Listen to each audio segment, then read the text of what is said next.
Assalamualaikum warahmatullahi wabarakatuh. Perkenalkan, nama saya Siti Rohanah dari kelompok 4.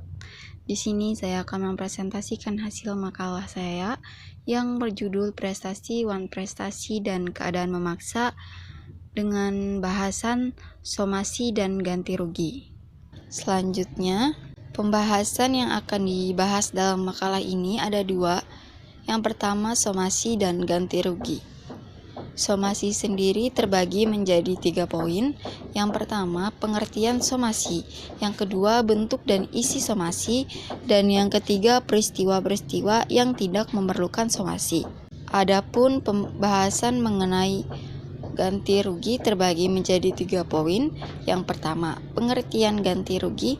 Yang kedua, unsur-unsur ganti rugi. Dan yang ketiga, batasan mengenai ganti rugi. Memasuki pembahasan yang pertama, somasi. Poin 1, pengertian somasi.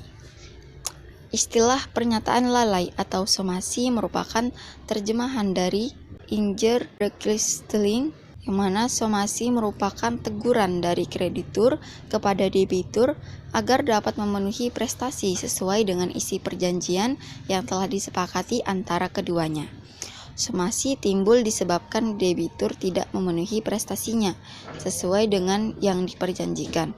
Apabila suatu pihak tidak melaksanakan atau memenuhi prestasi sesuai dengan perjanjian, maka pihak tersebut dianggap telah melakukan wan prestasi, dan pihak kreditur melakukan somasi atau teguran kepada pihak debitur atas tindakan ingkar janji tersebut. Somasi atau teguran ini bermanfaat untuk mengingatkan pihak yang telah wan prestasi terhadap kewajiban yang harus dipenuhi sesuai perjanjian. 2. Bentuk dan isi somasi. Bentuk somasi yang harus disampaikan kreditur kepada debitur adalah dalam bentuk surat perintah atau sebuah akta yang sejenis. Adapun isi atau hal-hal yang harus dimuat dalam surat somasi adalah sebagai berikut. A. Apa yang dituntut atau pembayaran pokok kredit dan bunganya. B. Dasar tuntutan atau perjanjian kredit yang dibuat antara kreditur dan debitur. Dan C. Tanggal paling lambat untuk melakukan pembayaran angsuran. 3. Peristiwa yang tidak memerlukan somasi. Ada 5 macam peristiwa yang tidak mensyaratkan pernyataan lalai, sebagaimana dikemukakan sebagai berikut. A. Debitur menolak pemenuhan. Seorang kreditur tidak perlu mengajukan somasi apabila debitur menolak pemenuhan prestasinya, sehingga kreditur boleh berpendirian bahwa dalam sikap penolakan demikian, suatu somasi tidak akan menimbulkan suatu perubahan. B. Debitur mengakui kelalaiannya. Pengakuan demikian dapat terjadi secara tegas, akan tetapi juga secara implisit atau diam-diam, misalnya dengan menawarkan ganti rugi. C. Pemenuhan prestasi tidak mungkin dilakukan. Debitur lalai tanpa adanya somasi. Apabila prestasi tidak mungkin dilakukan, misalnya karena debitur kehilangan barang yang harus diserahkan atau barang tersebut musnah. Tidak perlunya pernyataan lalai dalam hal ini sudah jelas dari sifatnya. D. Pemenuhan tidak berarti lagi. Tidak diperlukannya somasi apabila kewajiban debitur untuk memberikan atau melakukan hanya dapat diberikan atau dilakukan dalam batas waktu tertentu yang dibiarkan lampau. E. Debitur melakukan prestasi tidak sebagaimana mestinya. Kelima cara itu tidak perlu dilakukan somasi oleh kreditur kepada debitur. Debitur dapat langsung dinyatakan wan prestasi. Selanjutnya B. Ganti rugi. 1. Pengertian ganti rugi. Dalam hukum perikatan, ganti rugi adalah membayar segala kerugian karena musnahnya atau rusaknya barang-barang milik kreditur akibat kelalaian debitur. Untuk menuntut ganti rugi harus ada penagihan atau somasi terlebih dahulu, kecuali dalam peristiwa-peristiwa tertentu yang tidak memerlukan adanya teguran atau somasi. 2. Unsur-unsur ganti rugi. Setiap perbuatan yang melanggar hukum dan membawa kerugian orang lain, maka pihak yang berbuat salah itu harus memberikan ganti kerugian, baik berupa biaya kerugian atau bunga. 3. Batasan mengenai ganti rugi. Undang-undang menentukan bahwa kerugian yang harus dibayarkan oleh debitur kepada kreditur sebagai akibat dari iuran prestasi adalah sebagai berikut. A.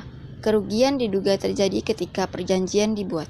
Menurut pasal 1247 KUH Perdata, debitur hanya diwajibkan membayar ganti kerugian yang nyata telah atau sedianya harus dapat diduganya sewaktu perjanjian dibuat, kecuali jika hal tidak dipenuhinya perjanjian itu disebabkan oleh tipu daya yang dilakukan olehnya.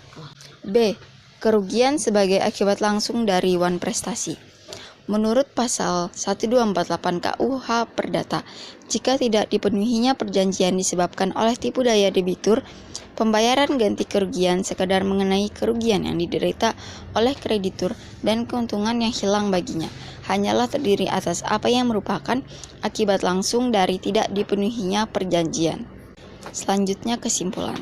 Berdasarkan rumusan masalah yang ada, dapat ditarik kesimpulan sebagai berikut. 1. Somasi adalah teguran dari kreditur kepada debitur agar dapat memenuhi prestasi sesuai dengan isi perjanjian yang telah disepakati antara keduanya. Somasi timbul disebabkan debitur tidak memenuhi prestasinya sesuai dengan yang diperjanjikan. Apabila suatu pihak tidak melaksanakan atau memenuhi prestasi sesuai dengan perjanjian, maka pihak tersebut dianggap telah melakukan iuran prestasi dan pihak kreditur melakukan somasi atau teguran kepada pihak debitur atas tindakan ingkar janji tersebut.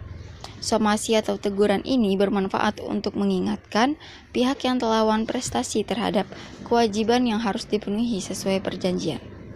Yang kedua, ganti rugi adalah membayar segala kerugian karena musnahnya atau rusaknya barang-barang milik kreditur akibat kelalaian debitur. Untuk menuntut ganti rugi harus ada penagihan atau somasi terlebih dahulu, kecuali dalam peristiwa-peristiwa tertentu yang tidak memerlukan adanya teguran atau somasi. Demikian presentasi dari saya, kurang lebihnya mohon dimaafkan. Akhir kata, wassalamualaikum warahmatullahi wabarakatuh.